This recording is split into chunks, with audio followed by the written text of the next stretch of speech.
Namah Shivaya. So we are going to have a few satsangs on the topic of light on Vedanta. We're going to study a teaching which comes from one of Swami Shivananda's main books on the topic of Vedanta, from the introduction of that book. There is a section which gives a beautiful essence of what Vedanta means, in the sense of its teachings and in the sense of what is the purpose of Vedanta.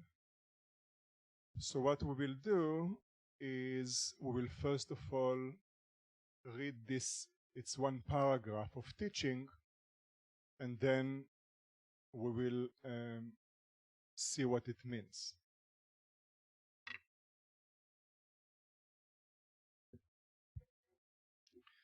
The Veda says, so Veda means the knowledge, the teaching. The Veda says, here means Vedanta. So the teaching of Vedanta says,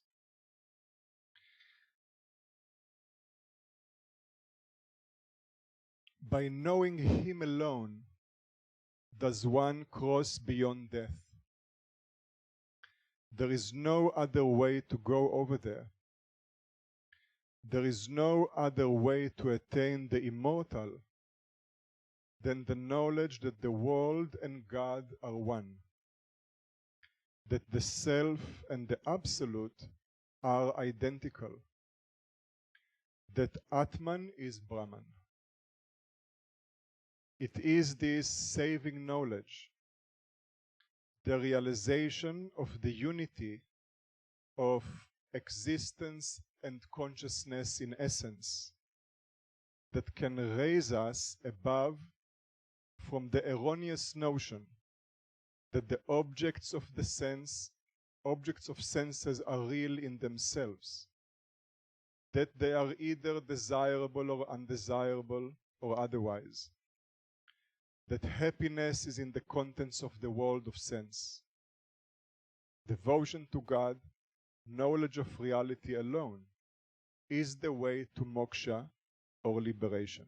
Here is our blessedness. So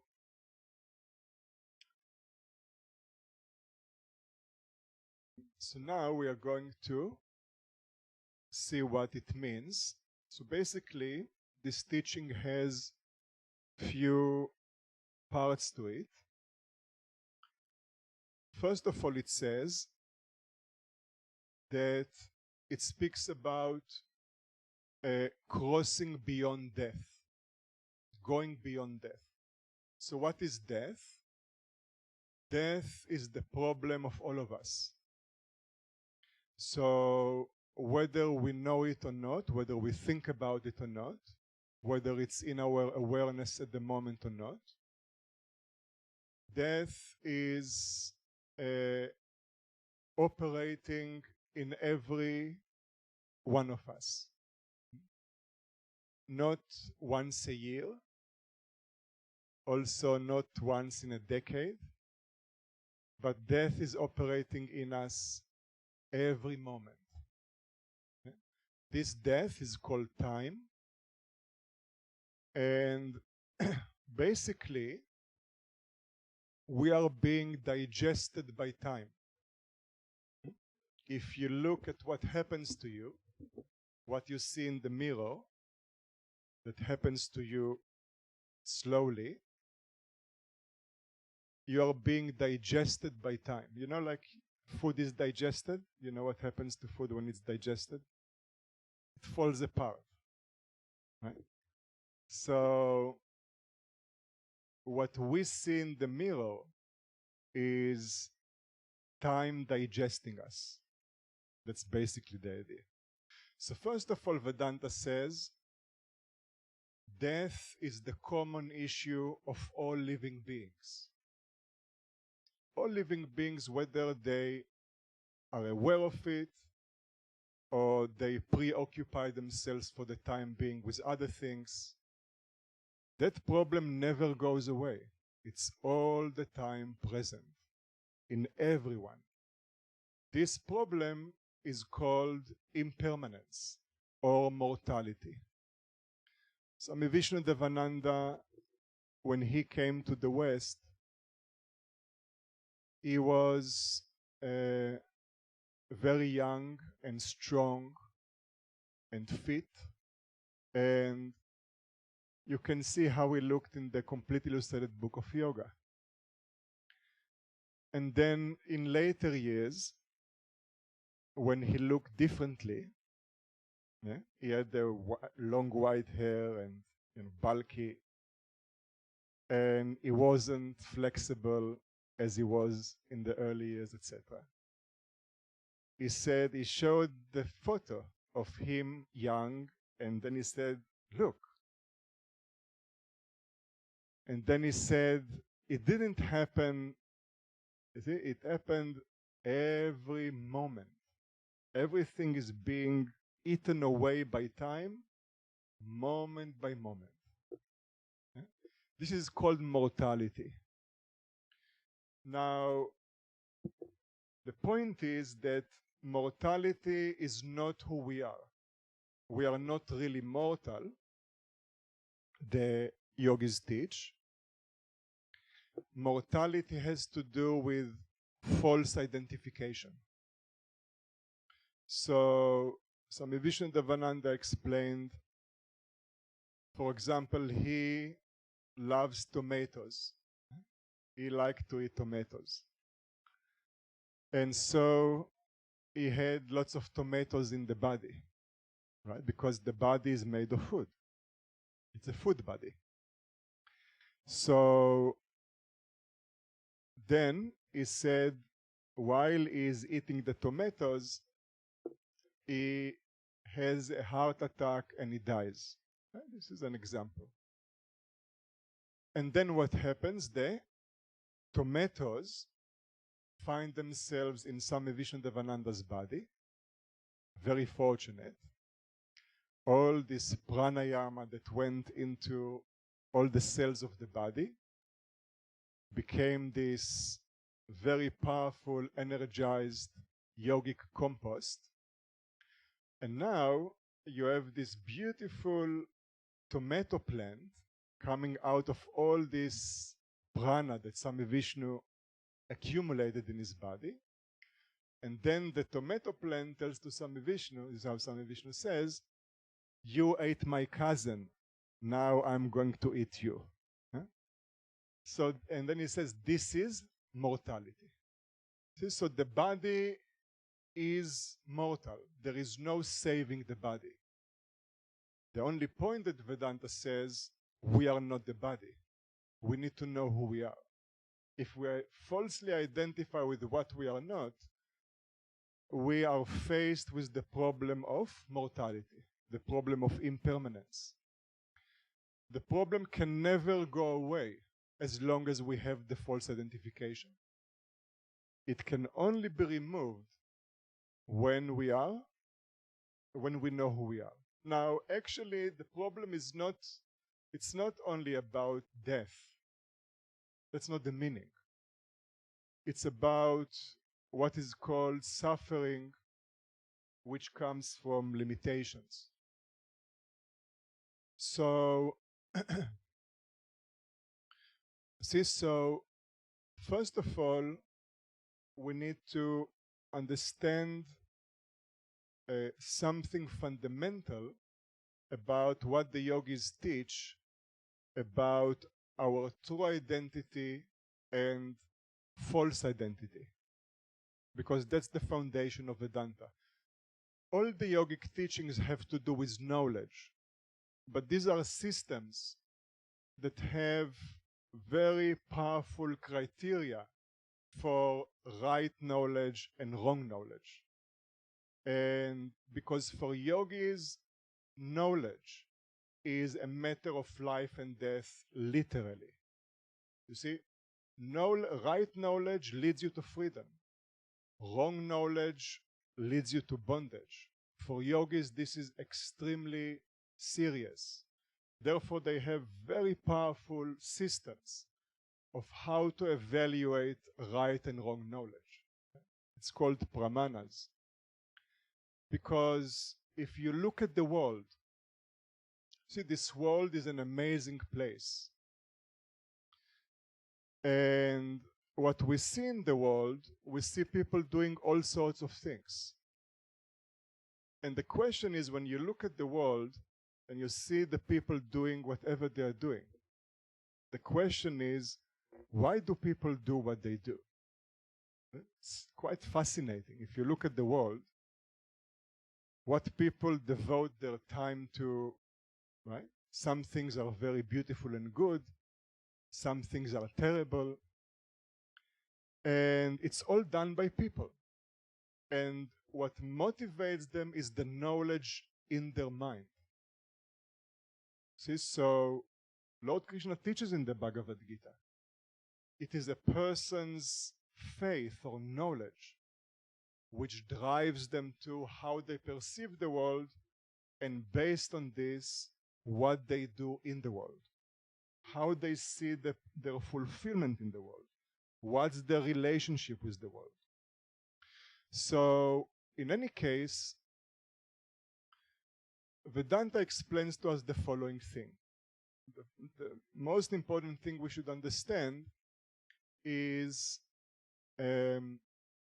what Vedanta calls ignorance, what it is, and what is knowledge, because that's the foundation. So the classical analogy within Vedanta is that there is a vessel like a bottle, and then in the vessel I have space, right? There is space in the vessel, you see? Right? You don't see inside, but you know, you have your own bottle, right? So if you open your bottle and you look inside, you will see space, right? This is the space which is inside your bottle. Therefore, it's also your space. It's in your bottle, right? Then, you see, if there is space in the bottle, when I take the bottle and I move it to the right, am I moving the space with the bottle? See, there is space inside the bottle, and now I'm moving the bottle to the right. Did I move space?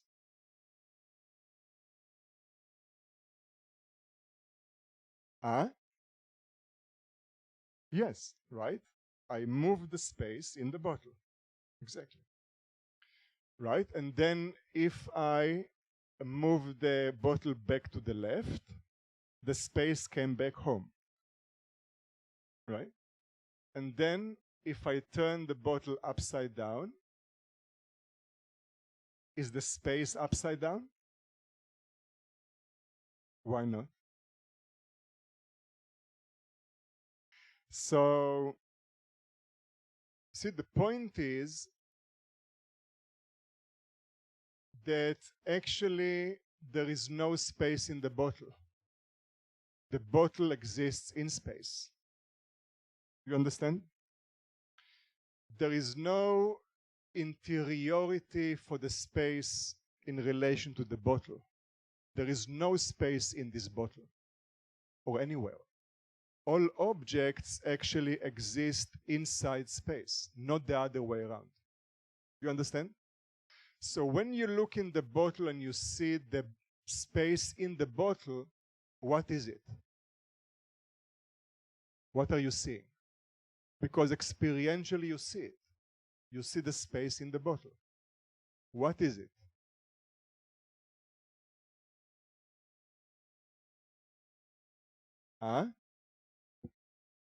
What are you seeing? Is there a limited space in the bottle? Is there a space which is limited inside the bottle? You see? is the space existing in the bottle or the bottle exists in space? The walls of the bottle, where are they? Are they in space or outside of space? In space. If the walls of the bottle are in space, is the bottle separating space to inside and outside? Is the bottle separating the space into inside and outside?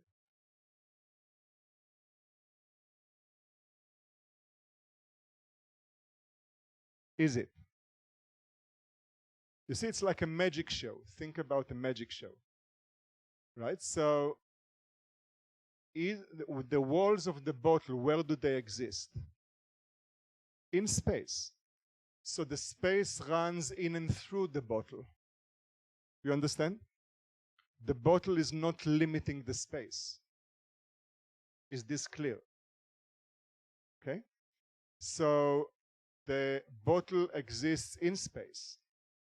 Therefore, although there is an appearance of limited space in the bottle, where is the limited space in the bottle? Where does it exist?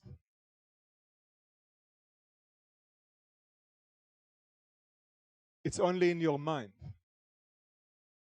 You understand? There is no, when you look at the bottle and you see a limited space in the bottle, that's a wrong perception of the mind. Okay, there is no limited space inside the bottle, because the very bottle exists within space. It does not divide space. It does not limit space. Okay? But there is the experiential illusion of space becoming limited inside the bottle. Okay? Or inside this room. Or anywhere. Okay? But actually that limited space is not there. It's a wrong perception of the mind. Is this clear? Now, why do we perceive space being limited?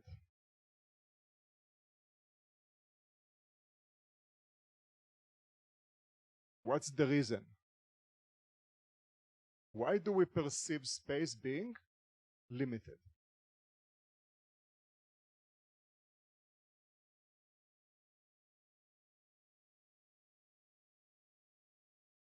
That's how we experience, but why do we interpret our experience in this way?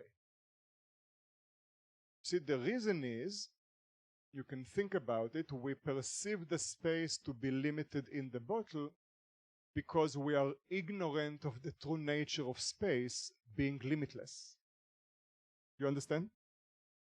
There is ignorance about what space truly is, by which it is falsely perceived to be limited in the bottle. You understand? So, because we are ignorant of the true nature of space being limitless, we falsely perceive it to be limited inside the bottle. Which means we think that the limitations of the bottle become the limitations of space. Although that's not true. The bottle itself exists in space. Okay? So the limitations of the bottle do not produce any limitation on the space. Okay? This is the idea. For example, is the space orange? Is space orange? Is it orange? Is it wet? Is the space wet? Is it wet? No. Okay, so the space has nothing to do with the qualities of the bottle. No of the bottle's size. You understand? It holds the bottle. It's totally unaffected by the bottle. It's not limited by the bottle. Is this clear? Okay? If it's not clear, think about it a little more. Okay, so think about where the walls of the bottle exist, the atoms that make up the bottle. They exist in space. Therefore, space runs in and through the bottle. It's not limited by the bottle. Okay? So we have an appearance of a limited space because we are ignorant of the true nature of space being limitless, and because we wrongly associate the limitless space with the limitations of the bottle. Is what I said clear? Good. Excellent. I know that it's late, so you really need to, put all your brain cells into fifth gear, but just for few more minutes. And then you can retire. So, okay, so this is the illusion of a limited space. Do we experience the limited space? Do we see it? Yes. It's an experiential thing. But where is the limited space? It's only in our mind. It's a wrong perception. Then the yogis say that what we know as the self, you see? What is the self? What am I? That's the question, right? So we will all say, first of all, we will say, I am the body. You see? Why is this important? Because whatever we identify with becomes the seat of all our problems. If I think I'm the body, anything that happens to the body becomes a big problem for me. Okay? So any new white hair becomes an identity crisis until you stop counting them. But for the right? For some time. So, or if I identify with the emotions, it's a big problem. Okay? Emotions are it's like an ocean, a rough ocean. Okay, so whatever we identify with becomes, see, because everything in this creation is changing, if we identify with something and it is changing, it becomes the source of our problems. You understand? So, therefore, to understand the nature of identity is so important. In any case, so we say, I am the body. But if you look carefully, you are aware of the body, aren't you? Are you aware of the body? Do you know the body? Yes, definitely you know. For example, is it hot? Is it hot? How do you know? Okay, because you are aware of the body, right? The sensations of the body. So, if you are aware of the body, what is the body for you?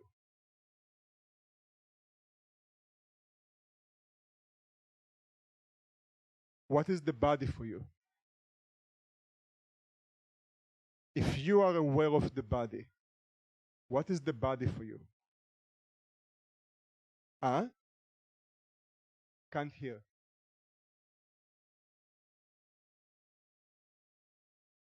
First of all, it's an object, right?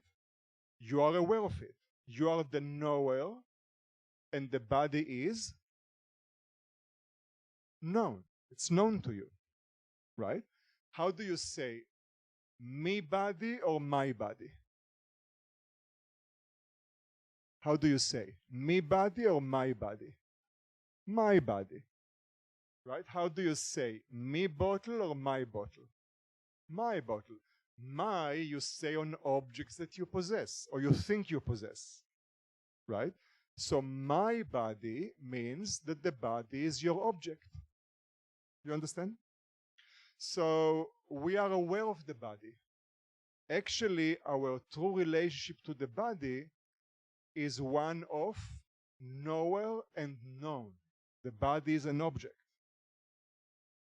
You understand? What about the mind? Are you aware of your thoughts? Are you aware of emotions? Are you aware of memories? Moods? Yes.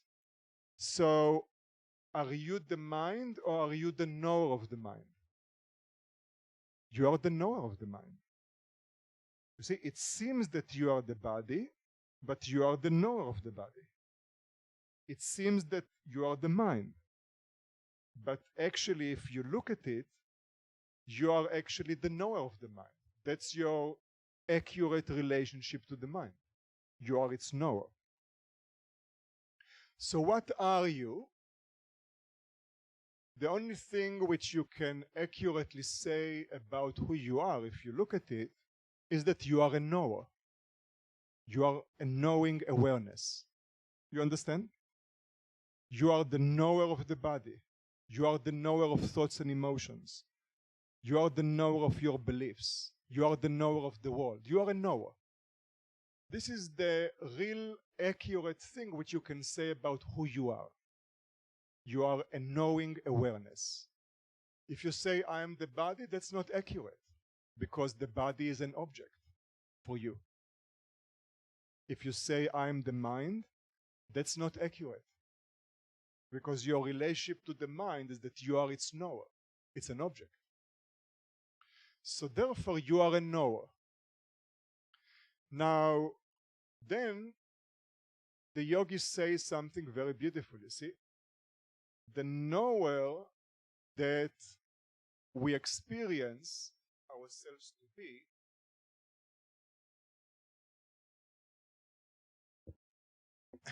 is a knower which knows things to be outside of it, right?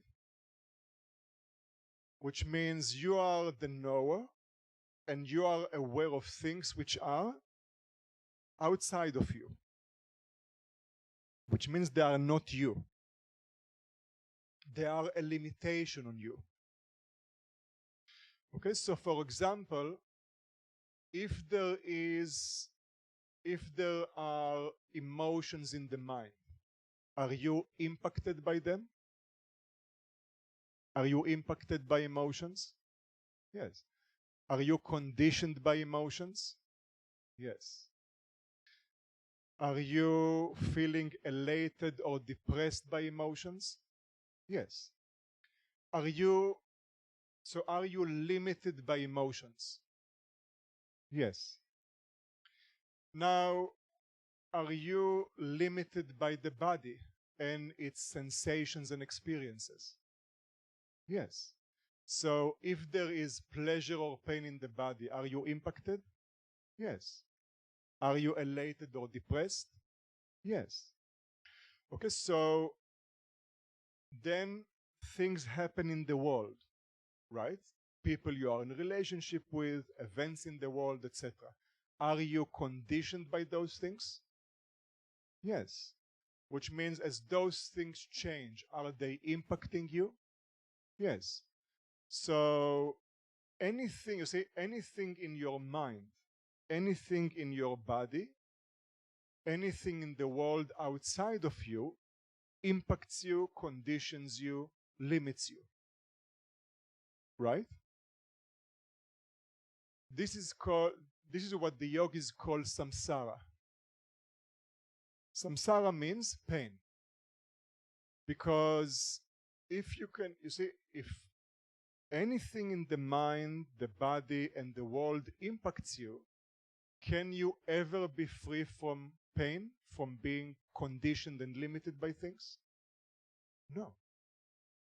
Can you ever be completely peaceful and not worry about what is happening in the things that are impacting you?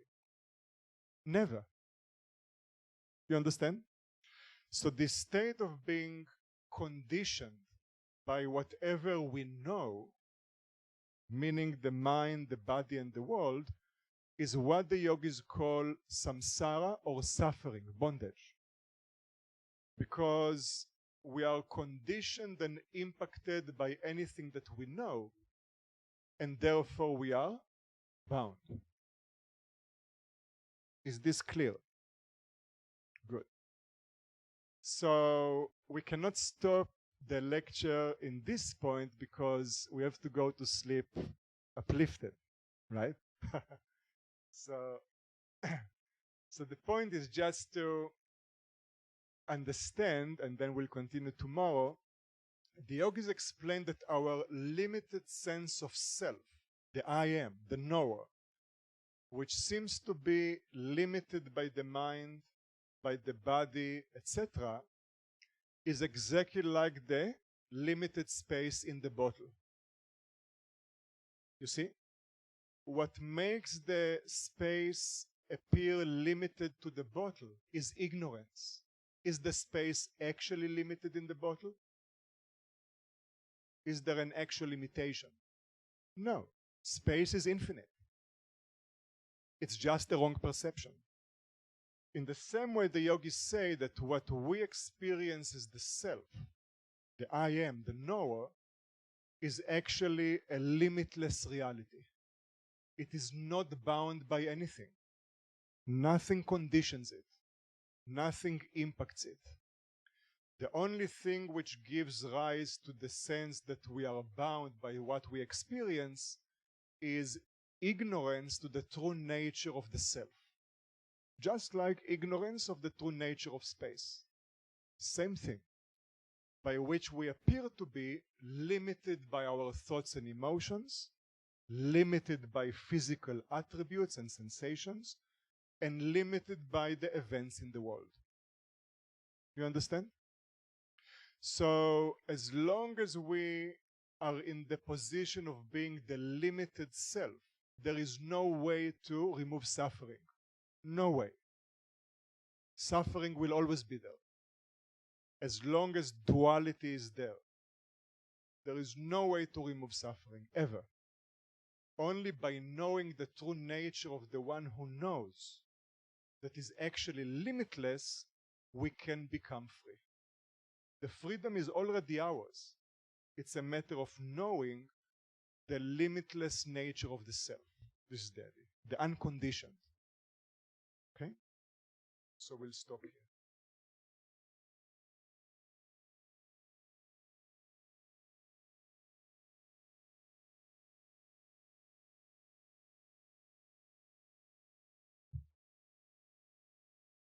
Om, Om, Om.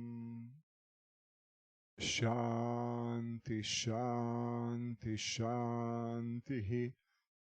Om, peace, peace, peace. Om Bolo Sadguru Shivananda Maharaj Ki Jai. Swami Vishnu Devananda Maharaj Ki Jai.